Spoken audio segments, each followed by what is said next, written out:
Tiniyak ng Department of Social Welfare and Development ang tulong sa mga kababayan nating nasalanta ng Bagyong Julian, partikular na sa Batanes. Sa katunayan, nasa halos 1 milyong pisong humanitarian assistance na ang kanilang naipamahagi.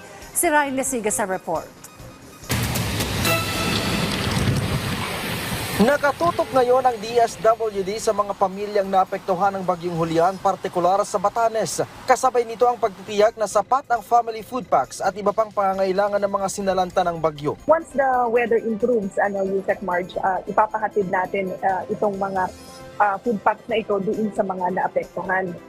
Gayon din po doon sa Kalayan, naghihintay lang tayo ng go signal para maipahatid natin itong tulong na ito.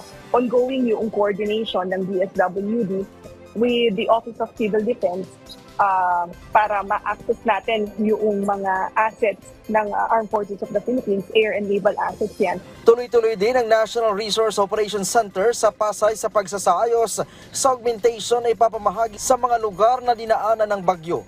Whole of government approach ang ginagamit natin para matiyak na yung pong kinakailangang tulong ay agaran po natin maipahatid sa mga kababayan natin na apektuhan. Sa ngayon ay umaabot na sa halos 1 milyong piso ang naipapamahaging humanitarian assistance. Bukod sa family food packs ay maaari rin daw na magbigay ng tulong ang DSWD sa pamamagitan ng AIX o yung Assistance to Individuals in Crisis Situation. Sa pinakahuling datos ng NDRRMC, umaabot na sa mahigit 22,000 pamilya ang apektado ng bagyo. Katumbas ito ng mahigit 77,000 individual. Mula ang mga ito sa mahigit 200 barangay mula Region 1, 2 at COR. Nauna nang tiniyak ni Pangulong Ferdinand Marcos Jr. ang tulong sa mga sinalanta ng Bagyong Julian. Sa ambush interview, tiniyak ng Pangulo na may mga nakahandang family food packs para ipamahagi sa mga apektadong residente at nakaalerto din ang mga healthcare centers.